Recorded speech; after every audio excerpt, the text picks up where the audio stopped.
Hello students, we're going to start a section on trees this summer.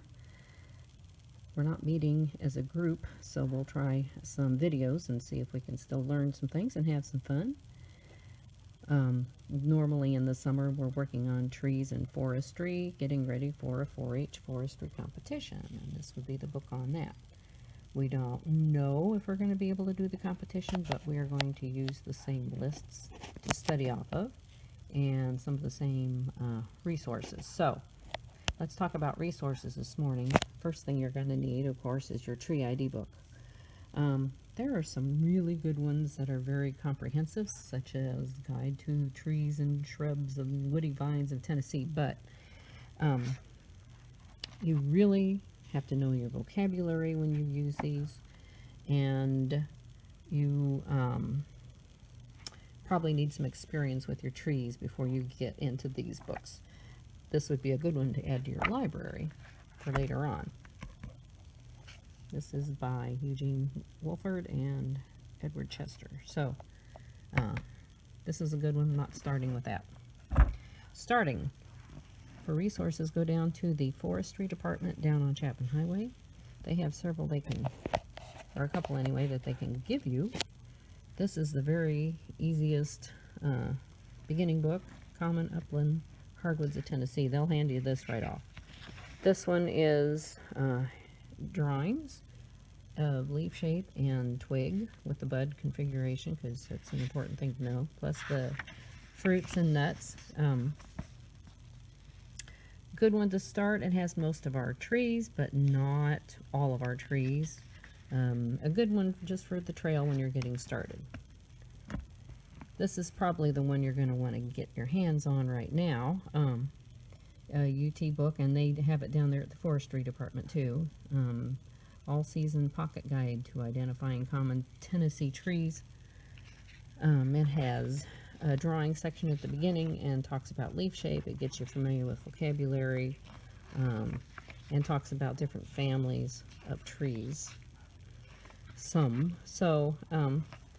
Then it gets into the actual ID pages. Good thing about this one is photographs. So it shows you photographs of bark, some of the variations, and it shows you again the buds on the tip of the twig and the leaf configurations. Leaf drawings are not as detailed. I think it's a little harder to identify them by these drawings, but another good guide, and probably our go-to at this point, because it's easy to get your hands on. Good size for trails. Stick it in your pocket. If you can find this one, this is no longer in print. This is the one that I like the best, for several reasons, but Important Forest Trees of the Eastern United States. You will find this occasionally. I've found 3 or 4 at garage sales and things. People have given them to me. What I like about it is the leaf drawings are much more detailed. I like the write-ups. And another thing, if we do competition, you need to start looking at wood samples. This does show you some wood samples on some of these. So another resource, if you can get your hands on it. Ask your uncles, aunts, grandparents, nature lover neighbors, see if they have one put away that they don't use anymore. It'd be a good resource. If you get it, hang on to it. When you're brand new and it's really hard, well, even if you're not brand new, if you're out identifying trees and you cannot figure out a tree, you want something like this. This is called a Dichotomous Key, and what it does is walk you through how to identify this. So they all start out the same. If it has needles, go to page so-and-so. If it has leaves, go to page so-and-so. And by a process of elimination, it will start breaking down what these trees might be according to what you're seeing. How many needles in a bundle? Are they long or short? And you'll keep breaking it down. And the same if you flip back the page, whatever for your leaves. Is it compound or simple? Is it broadleaf, narrowleaf,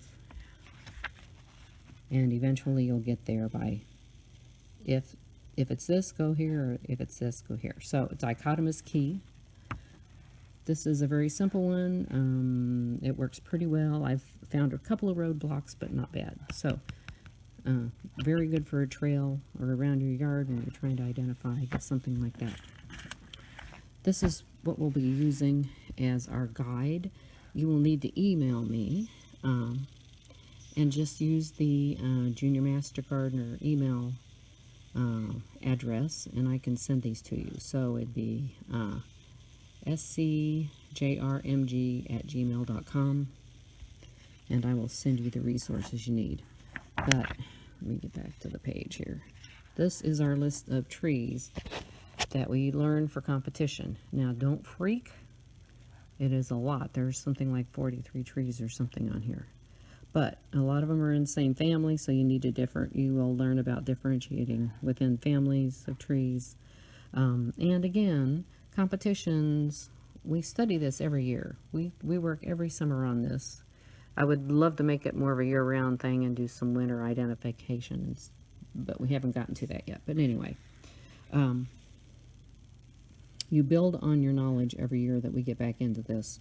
You'll be amazed how it comes back to you and how you can identify them. Besides identifying trees, we will get into diseases, and there's a whole list of those that we study.